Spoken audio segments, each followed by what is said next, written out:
नमस्कार, न्यूज 18 बिहार झारखंड में आपका बहुत बहुत स्वागत। आपके साथ मैं हूं संतोष गंगवार। राइजिंग भारत समिट में प्रधानमंत्री मोदी ने बहुत बड़ी बात की है। प्रधानमंत्री ने वक्फ बिल की तारीफ की।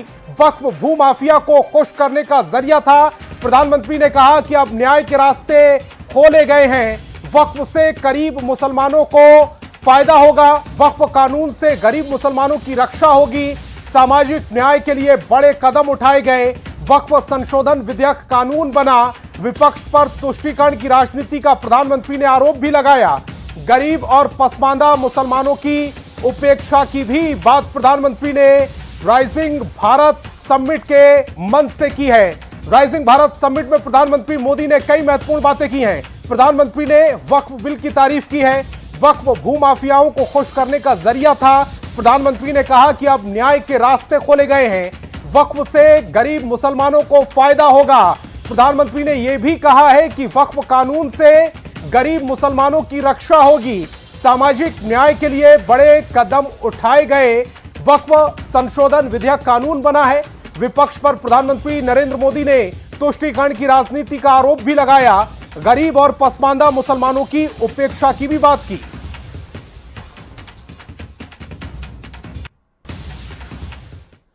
आम मुसलमान को क्या मिला, गरीब पसमानदा मुसलमान को क्या मिला? उसे मिली उपेक्षा, उसे मिली अशिक्षा, उसे मिली बेरोजगारी। और मुस्लिम महिलाओं को क्या मिला? उन्हें मिला शाहबानो जैसा अन्याय।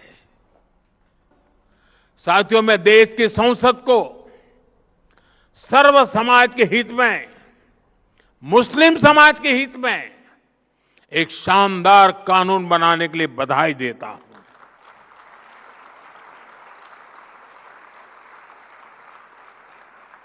अब वक्फ की पवित्र भावना की भी रक्षा होगी और गरीब पसमानदा मुसलमान, महिला, बच्चे सबके हक भी महफूज रहेंगे। श्री नरेंद्र दामोदर दास मोदी।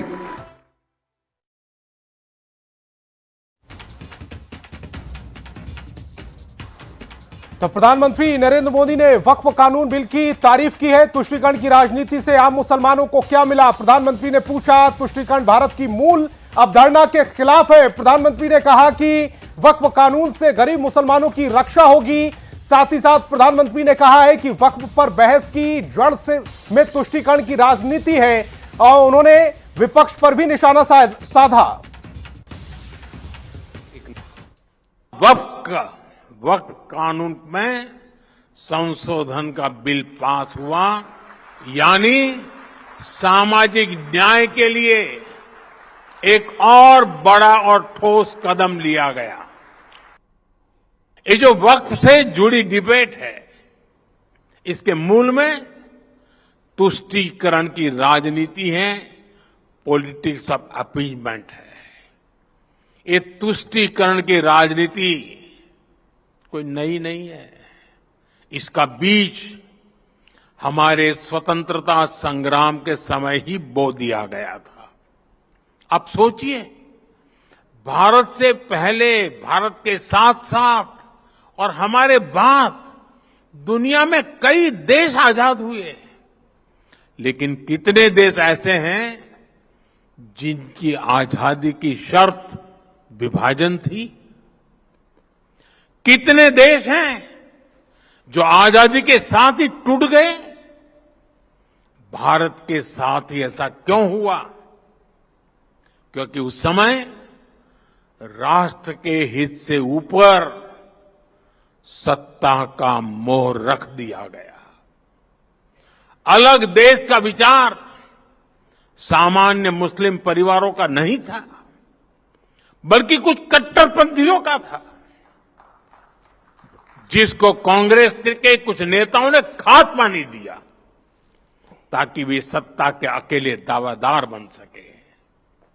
साथियों, तुष्टीकरण की इस राजनीति में कांग्रेस को सत्ता मिली, कुछ कट्टरपंथी नेताओं को ताकत और दौलत मिली।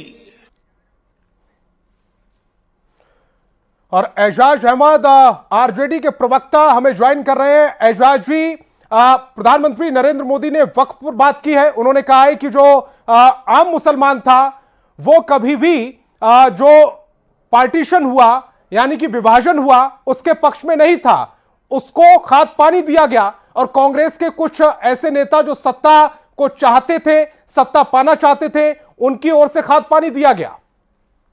देखिए, प्रधानमंत्री जी ने जो बातें कही हैं वो कहते तो अच्छी बातें हैं, लेकिन उस पर अमल नहीं करते हैं। सबसे बड़ी विडंबना ये है कि जो वक्त संशोधन विधेयक का वो तारीफ कर रहे हैं उसमें आर्टिकल 25, 26 का वायलेशन हुआ, उसमें आर्टिकल 14 और 15 का वायलेशन हुआ। जब आप इक्वलिटी के सिद्धांत को समाप्त कर दीजिएगा, जब आप धार्मिक स्वतंत्रता को समाप्त कर दीजिएगा, जब आप हमारे फंडामेंटल राइट पर कहीं ना कहीं हमला कीजिएगा, तो ये हमारे हक में कहा हुआ। और मैं तो पूछता हूँ भारतीय जनता पार्टी के नेताओं से भी, जनता दल के नेताओं से भी और अन्य जो सहयोगी दल है उनसे कि 5 फायदे मुसलमानों के आप बता दें वक्त संशोधन विधेयक के बाद। कोई बताने के लिए तैयार नहीं है। सिर्फ प्रधानमंत्री कह रहे हैं इसमें पसमानदा मुसलमानों को मौका मिलेगा, इसमें महिलाओं को मौका मिलेगा। अब कोई भी एक नोटिस पर जमीन नहीं ले पाएगा किसी की। 3 फायदे तो मैं बता पा रहा हूं आपको। संतोष जी, प्रधानमंत्री जी जो बातें कह रहे हैं ये बता दें कि पसमानदा मुसलमानों के हित में 2014 से 2025 के दौरान जो सेक्टर कमेटी की अनुशंसा का रिपोर्ट था कि मुसलमानों को शैक्षणिक तौर पर, आर्थिक तौर पर मजबूत बनाने के लिए सरकार को एक विशेष अभियान चलाना चाहिए। और यूपीए 2 की सरकार ने जो मुसलमानों के बच्चों को बेहतर करने के लिए, उनको शिक्षा के लिए जो वजीफा स्कॉलरशिप योजना शुरू किया था, प्री मैट्रिक का, पोस्ट मैट्रिक का, उसको इन्होंने बंद कर दिया। जो मौलाना आजाद फेलोशिप योजना था पीएचडी करने वालों के लिए, जिसमें आर्थिक सहायता मिलती थी, उसको बंद कर दिया। आपने कभी भी आर्थिक सहायता नहीं दी। ठीक है अजय जी, मैं आपके पास आऊंगा। बीजेपी प्रवक्ता अजय आलोक जी भी हमें ज्वाइन कर रहे हैं। अजय आलोक जी, बहुत बहुत स्वागत आपका। प्रधानमंत्री नरेंद्र मोदी ने न्यूज 18 के राइजिंग भारत कार्यक्रम में यह कहा है कि तुष्टीकरण की राजनीति को लेकर वक्फ जो संशोधन किया गया है, वक्फ बोर्ड बनाया गया है, उस पर अब सियासत हो रही है। देखिए, प्रधानमंत्री जी ने आज बिल्कुल एक सच्चाई का आईना दिखाया कि ये वक्फ बोर्ड जब 1954 में बनाया गया था, ये उसी वक्त तुष्टीकरण दिमाग के पीछे था। और 2013 में जिसको जिस तरह से असीमित शक्तियां दे दी गई और गरीब मुसलमानों को कुछ भला नहीं हुआ, उसकी सारी कलाइयां प्रधानमंत्री जी ने आज खोल के रख दी। और उन्होंने संसद को बधाई दी कि कैसे अच्छे संशोधन को संसद ने पास किया है। और मुझे लगता है कि तुष्टीकरण वालों के छाती पे सांप लौट रहा होगा ये सब सुन के और ये कानून बन जाने से। लेकिन सच्चाई ये है कि वक्फ बोर्ड अब बिल्कुल निष्पक्षता से जब काम करेगा तो वो गरीब मुसलमानों के हित के लिए ही होगा और ये राष्ट्र के हित में होगा। अजय आलोक जी, ये भी कहा है प्रधानमंत्री ने कि जो गरीब मुसलमान है वो बंटवारे के पक्ष में नहीं था, बंटवारे को खाद पानी कांग्रेस के नेताओं ने दिया और सत्ता पाने के लोभ में दिया गया। देखिए, सच्चाई है, गांधी जी चाहते थे कि देश का कोई बंटवारा नहीं हो, लेकिन 2 व्यक्तियों की सोच, अतिवादियों की सोच, एक नेहरू जी और एक हमारे जिन्ना साहब, इन्हीं दोनों को प्रधानमंत्री बनने की सोच और लालच ने और कुछ कट्टरपंथियों की वजह से इस्लामिक सोच की वजह से पाकिस्तान एक इस्लामिक राष्ट्र बन गया और नेहरू जी यहाँ के प्रधानमंत्री बन गए, जबकि उनके पक्ष में एक भी वोट नहीं पड़े। ये सब सच्चाई है जो पूरी दुनिया जानती है।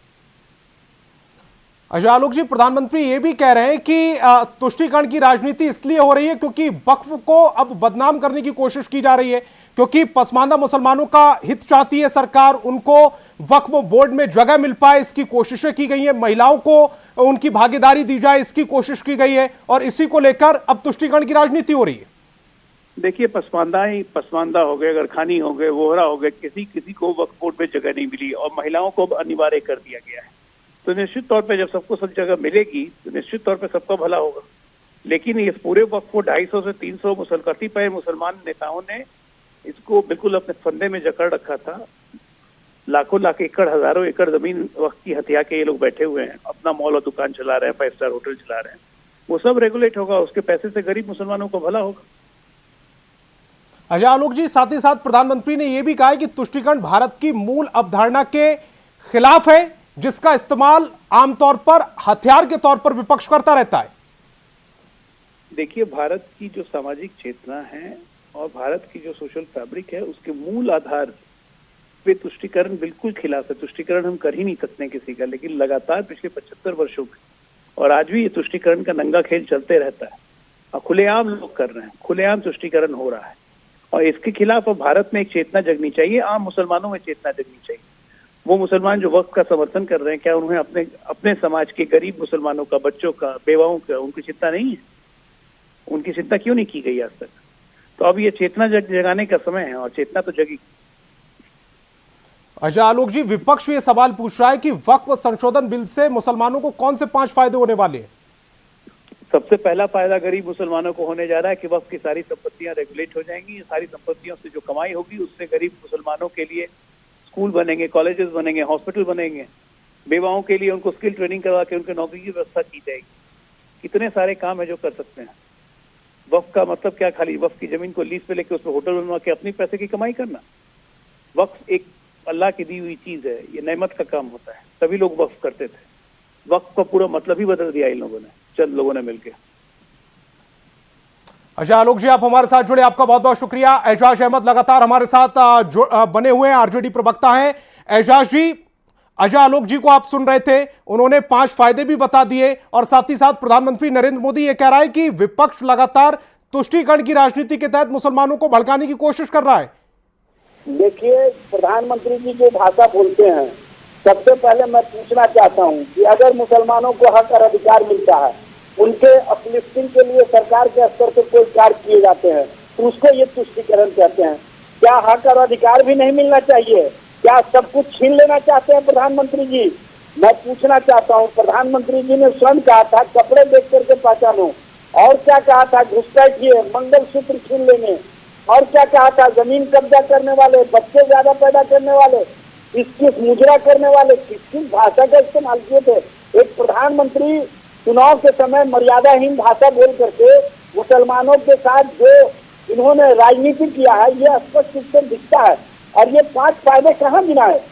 देखिए, सबसे बड़ी बात यह है कि एंटीलिया बिल्डिंग जो यतीमखाना पर बना हुआ है, उसको बचाने के लिए ये वक्फ संशोधन विधेयक लाए हैं। ये अपने उद्योगपति मित्र कहीं ना कहीं अंबानी को बचाने के लिए इस वक्फ संशोधन विधेयक को लाए हैं। इस तरह की बातों को समझने की आवश्यकता है।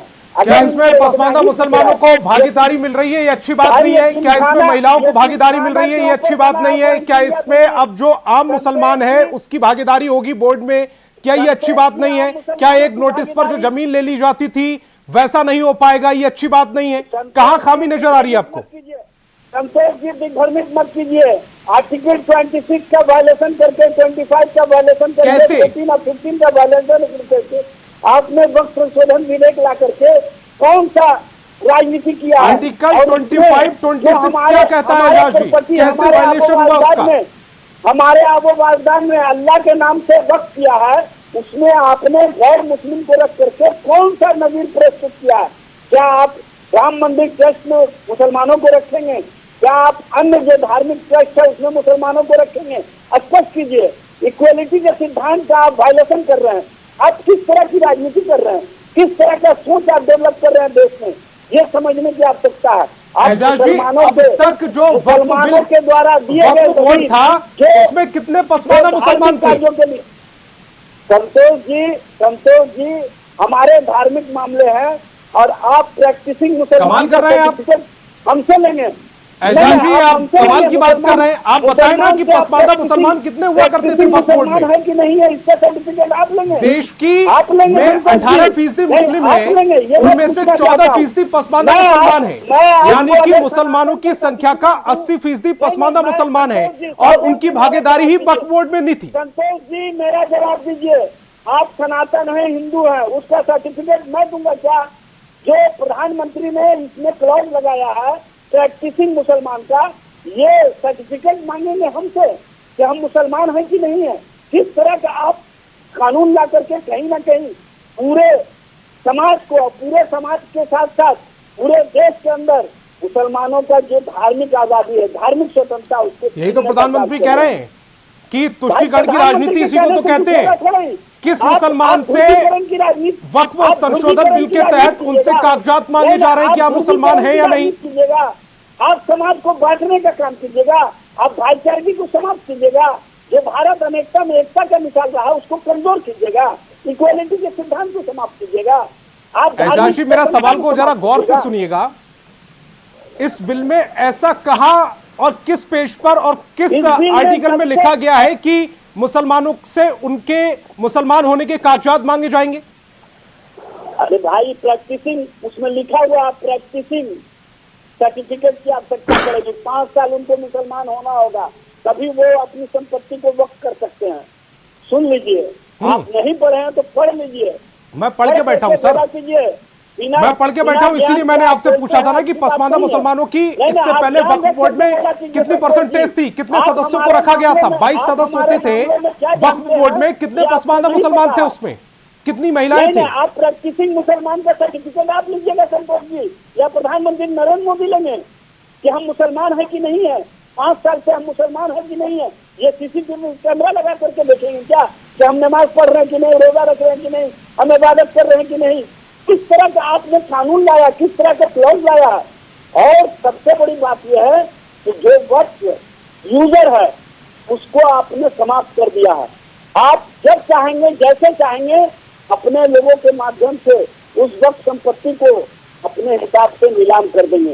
ये है आपका ध्येय, ये आपका सोच। आप अपने उद्योगपति मित्रों को फायदा। ठीक है एजाज जी, आप हमारे साथ बने रहिए। अजय आलोक जी, आप भी हमारे साथ बने रहिए। एक बार प्रधानमंत्री ने क्या कुछ कहा है वक्फ संशोधन बिल को लेकर न्यूज 18 के प्लेटफॉर्म से, वो सबसे पहले सुनवाते हैं आपको। आम मुसलमान को क्या मिला, गरीब पसमानदा मुसलमान को क्या मिला? उसे मिली उपेक्षा, उसे मिली अशिक्षा, उसे मिली बेरोजगारी। और मुस्लिम महिलाओं को क्या मिला? उन्हें मिला शाहबानो जैसा अन्याय। साथियों, मैं देश की संसद को सर्व समाज के हित में, मुस्लिम समाज के हित में एक शानदार कानून बनाने के लिए बधाई देता हूं।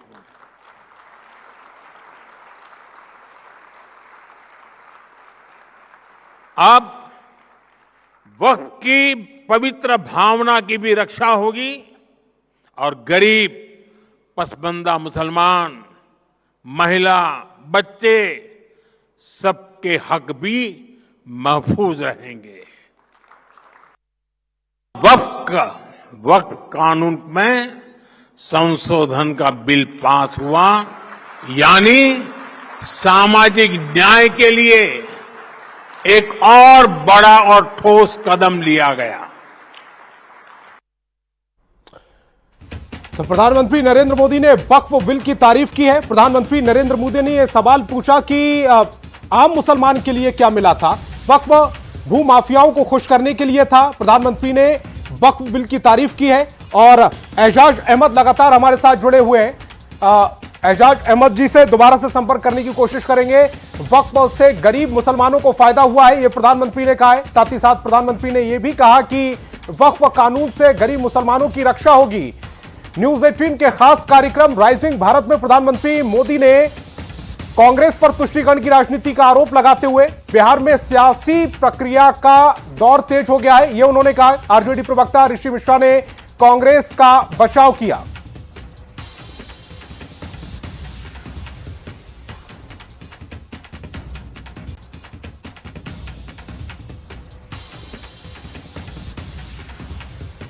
तो सामाजिक न्याय के लिए ठोस कदम उठाया गया है, प्रधानमंत्री ने यह कहा है। प्रधानमंत्री ने साथ ही साथ कहा कि वक्फ बिल जो है अब वो पसमानदा मुसलमानों को बराबरी का हक दिलाएगा। वक्फ भूमाफिया को खुश करने के लिए था, लेकिन अब ऐसा नहीं होगा। भूमाफियाओं को खुश नहीं कर पाएंगे। वक्फ से गरीब मुसलमानों को फायदा होगा। हम लोग तो सरदार पटेल को मानने वाले लोग हैं, महात्मा गांधी को मानने वाले लोग हैं, और जो लोग हैं समाज को बांटना नहीं चाहते हैं, जोड़ के रखना जानते हैं। और आप और आपके पार्टी के लोग हमेशा समाज को बांट कर चलते हैं। भारतीय जनता पार्टी और देश के प्रधानमंत्री सौगातें मोदी देकर भेजकर बोलते हैं कि तुष्टीकरण कोई और करता है। दीपावली पे, दशहरा में गैस सिलेंडर का वादा करके हिंदू भाइयों को भूल जाते हैं और फिर कहते कि तुष्टीकरण कोई और करता है। कांग्रेस पार्टी तुष्टीकरण की राजनीति की पर्याय है इस देश में और बिहार जैसे राज्य में। कांग्रेस पार्टी ने देश में 55 वर्षों तक राज किया और बिहार जैसे राज्य में भी 55-60 वर्षों तक राज किया। कांग्रेस पार्टी ने इस देश में मुस्लिम तुष्टीकरण की राजनीति की एक अलग प्रकाष्ठा पार कर गई। तुष्टीकरण की राजनीति कांग्रेस का पुराना इतिहास रहा है। पीएम मोदी ने तो आज खुलासा कर ही दिया। आखिर मुसलमान भाइयों को इससे लाभ मिला ही क्या? कांग्रेस सिर्फ वोट बैंक के रूप में मुसलमानों का इस्तेमाल करती रही, बदले में दिया सिर्फ धोखा ही धोखा। तो तमाम रिएक्शन आ रहे हैं और साथ ही साथ प्रधानमंत्री ने वक्फ बिल की तारीफ की, जिस पर अब तमाम राजनीतिक प्रतिक्रियाएं आने लगी। सबसे पहले हमने कांग्रेस की प्रतिक्रिया सुनाई, आरजेडी की प्रतिक्रिया सुनाई, बीजेपी ने क्या कुछ कहा, तमाम प्रतिक्रियाएं सुनाई है। लेकिन प्रधानमंत्री ने क्या कुछ कहा? राइजिंग भारत समिट में प्रधानमंत्री ने वक्फ भूमाफियाओं को खुश करने को बताया था। वक्फ से गरीब मुसलमानों को अब फायदा होगा, यह प्रधानमंत्री ने कहा। प्रधानमंत्री ने कहा कि वक्फ कानून से गरीब मुसलमानों की रक्षा होगी। प्रधानमंत्री ने यह भी कहा सामाजिक न्याय के लिए यह ठोस कदम है। प्रधानमंत्री मोदी ने वक्फ बिल की जमकर तारीफ की है। प्लेटफॉर्म था राइजिंग भारत और उस पर प्रधानमंत्री ने जमकर वक्फ कानून की तारीफ की। प्रधानमंत्री ने कहा कि जो देश का बंटवारा हुआ 1947 में, उसमें आम मुसलमानों की राय नहीं थी देश का बंटवारा, लेकिन तुष्टीकरण की राजनीति के लिए वो बंटवारा किया गया। कांग्रेस की ओर से सत्ता के लालच में खाद पानी दिया गया, हवा दी गई और उसके बाद देश का बंटवारा कर दिया गया। वक्फ कानून को लेकर भी प्रधानमंत्री ने कहा कि यह बहुत अच्छा बिल है, तुष्टीकरण भारत की मूल धारणा के खिलाफ है। प्रधानमंत्री ने यह कहा। प्रधानमंत्री ने कहा कि वक्फ कानून से गरीब मुसलमानों की रक्षा होगी। राजेश राठौड़ कांग्रेस के मुख्य प्रवक्ता हमें ज्वाइन कर रहे हैं। राजेश जी, बहुत बहुत स्वागत आपका। प्रधानमंत्री नरेंद्र मोदी ने वक्फ कानून की तारीफ की है और तुष्टीकरण की राजनीति करने वालों को आईना भी दिखाया। देखिए, आप वक्फ कानून वो बनाए हैं तो उनकी वो तारीफ करेंगे, लेकिन प्रधानमंत्री के मुंह से तुष्टीकरण की बात फिर आई, इसका मतलब है कि प्रधानमंत्री ने ध्रुवीकरण की बात करी। प्रधानमंत्री जैसे व्यक्ति को तुष्टीकरण और ध्रुवीकरण से अलग राष्ट्रीयकरण की बात करनी चाहिए। प्रधानमंत्री पूरे भारत के हैं। पहली बार होता है कि प्रधानमंत्री जिनके लिए कानून बनाते हैं उसी समाज से विरोध उत्पन्न होता है। इसको प्रधानमंत्री तुष्टीकरण और ध्रुवीकरण से जोड़ते हैं। उन्होंने किसानों के लिए कानून बनाए थे, किसान में तो मुस्लिम थे नहीं, तब भी उन कानून को उनको वापस लेना पड़ा। किसानों के लिए उन्हें अध्यादेश लाया, किसान सड़क पे आए, उनको वापस लेना पड़ा।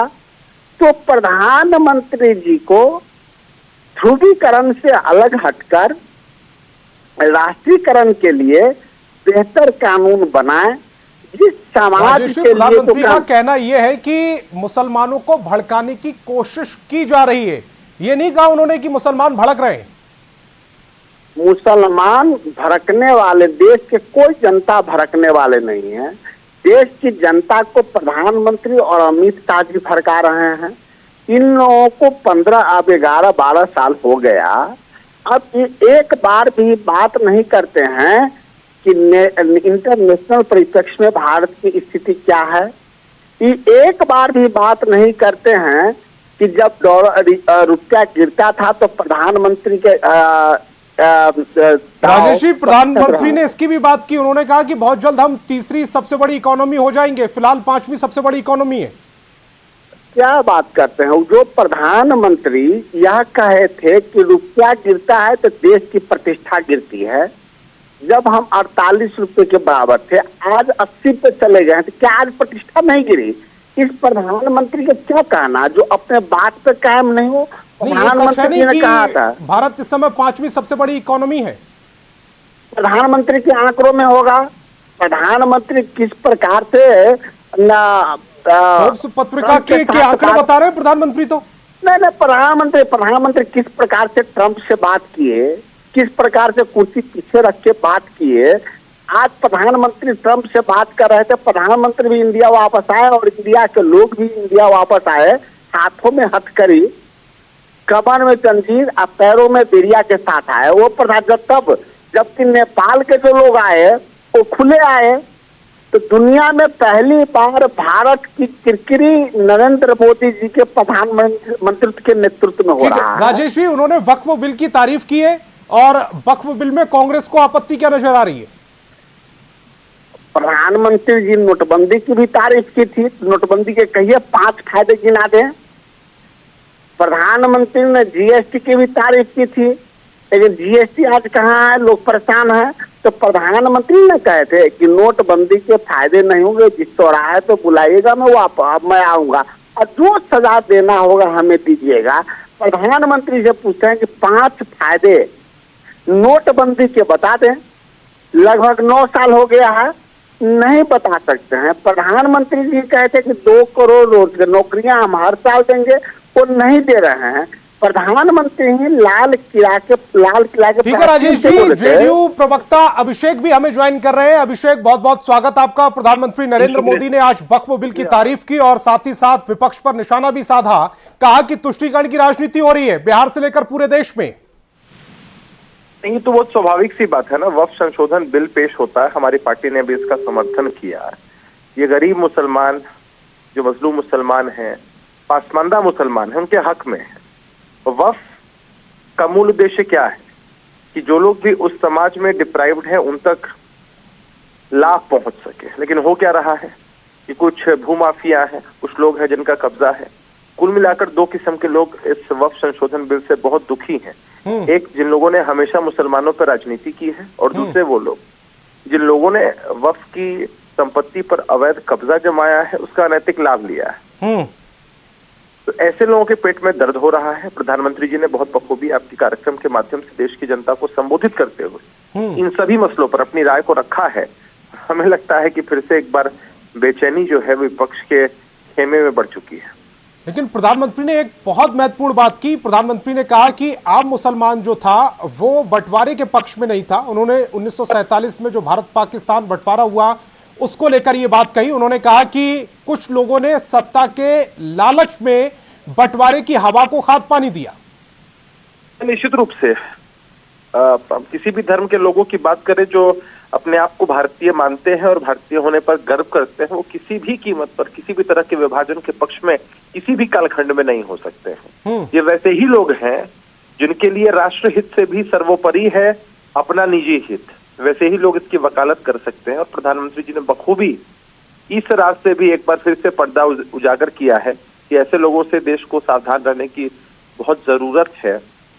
जो लोग कभी राष्ट्र हित की बात नहीं कर सकते, देश हित की बात नहीं कर सकते, वो भला देशवासियों के हित की बात कैसे कर सकते हैं? अभिषेक जी, इसको प्रधानमंत्री ने वक्फ बिल से भी जोड़ने की कोशिश की। उन्होंने कहा कि यहाँ पर तुष्टीकरण की राजनीति हो रही है, चूंकि बिहार में चुनाव है, उसका भी लाभ उठाने की कोशिश हो रही है कि वक्फ बिल में क्या क्या खामियां हैं ये बताने की, ये जताने की। हालांकि विपक्ष इसमें कामयाब नहीं हो पा रहा। देखिए, बिहार में नीतीश कुमार जी का शासन लंबे समय से रहा है। गंगा जमुनी तहजीब की बात हुई है और नीतीश जी ने ऐसा शासन बिहार में किया जहां पर हम मंदिरों की भी घेराबंदी करते हैं, कब्रिस्तानों की भी घेराबंदी करते हैं। और नीतीश जी ने हमेशा वोटरों की चिंता की है, कभी वोटों की चिंता नहीं की है। तुष्टीकरण करने वाले लोगों के लिए यह माकूल जवाब है कि जब कल्याणकारी योजनाएं बनती हैं तो वो जाति और धर्म देखकर उसका लाभ नहीं मिलता लोगों को, सबको मिलता है इसका लाभ। और जो भी मुसलमान कम्युनिटी के लोग हैं उनको भी ये बातें बखूबी पता है कि जो लोग भी तुष्टीकरण के माध्यम से इसका राजनीतिक लाभ लेना चाहते हैं आगामी विधानसभा के चुनाव में, उन लोगों ने बिहार में कैसा माहौल तैयार किया था, सामाजिक और सांप्रदायिक सौहार्द का वातावरण किस तरह स्थापित किया था। नीतीश जी ने पूरे बिहार में सामाजिक सांप्रदायिक सौहार्द के वातावरण को बखूबी स्थापित किया है। इस वजह से हर जाति के, हर धर्म के लोगों की पहली पसंद नीतीश कुमार जी है। प्रधानमंत्री ने कहा कि विभाजन के खिलाफ था मुसलमान, आम मुसलमान, और साथ ही साथ उन्होंने कहा कि कांग्रेस को सत्ता के लिए ये विभाजन किया और वक्फ पर बहस की जड़ को उन्होंने तुष्टीकरण से जोड़ा है। एकदम ठीक विश्लेषण था प्रधानमंत्री जी का। कांग्रेस पार्टी के लोग कब से मुसलमानों के हितैषी होने लग गए। इनके लिए सत्ता सर्वोपरि, बिहार के आम चुनाव सर पे हैं और उन्हें लगता है कि इस माध्यम से उनका वोट बैंक सध जाएगा। अब तो कांग्रेस पार्टी और राजद के लोग आपस में तय कर लें कि किस वोट बैंक के ठेकेदार कौन लोग हैं। ये बस मुगालते में रहते हैं और इनको लगता है कि एक नीति अपनाएंगे और उस नीति के माध्यम से इनको लाभ होगा। तो मुसलमान समाज के लोग भी पॉलिटिकली समझदार हो चुके हैं, सारी चीजों को समझते हैं, एनालाइज करते हैं और किसी भी कीमत पर इनका साथ नहीं देंगे। वो उनका साथ देंगे जिन्होंने उनके हक और हुकूक की बात हमेशा की है, उनके लिए एक अच्छा वातावरण स्थापित किया है। प्रधानमंत्री ने यह भी कहा है कि वक्फ संशोधन बिल के जरिए अब पसमानदा मुसलमानों को बोर्ड में आने का मौका मिलेगा, महिलाओं को बोर्ड में आने का मौका मिलेगा, यानी कि उनको मुख्य धारा से जोड़ने का जो कोशिश सरकार की ओर से की जा रही थी उसमें अब कामयाबी मिलेगी। ये सबसे बड़ी बात है। बाबा साहब भीमराव अम्बेडकर ने जो संविधान बनाया उसमें समाज के हर तबके के लोगों को रिप्रेजेंटेशन मिला है। जो सबसे अंतिम पायदान पे खड़े व्यक्ति हैं उनको कैसे मुख्य धारा से जोड़ा जाए ये उनकी प्राथमिकता में शामिल रहा। अब वक्फ संशोधन बिल के माध्यम से यदि महिलाओं को और पसमानदा मुसलमानों को उसमें रिप्रेजेंटेशन मिलता है तो ये काबिले तारीफ है।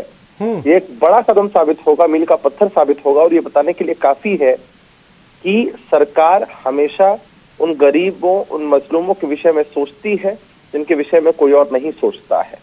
आप तुलना कर सकते हैं, हिंदुओं के लिए आस्था का विषय है तिरुपति बालाजी मंदिर का ट्रस्ट, उसमें भी कई नॉन हिंदूज हैं, तो ये बहस का विषय नहीं बनता है। लेकिन इसको सिर्फ धर्म के एंगल से जोड़ के ये लोग चाहते हैं कि कैसे राजनीति का लाभ ले सके।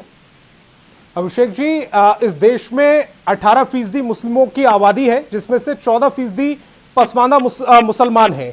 उन 14% में से मैं जब इस पूरे बिल को पढ़ रहा था 22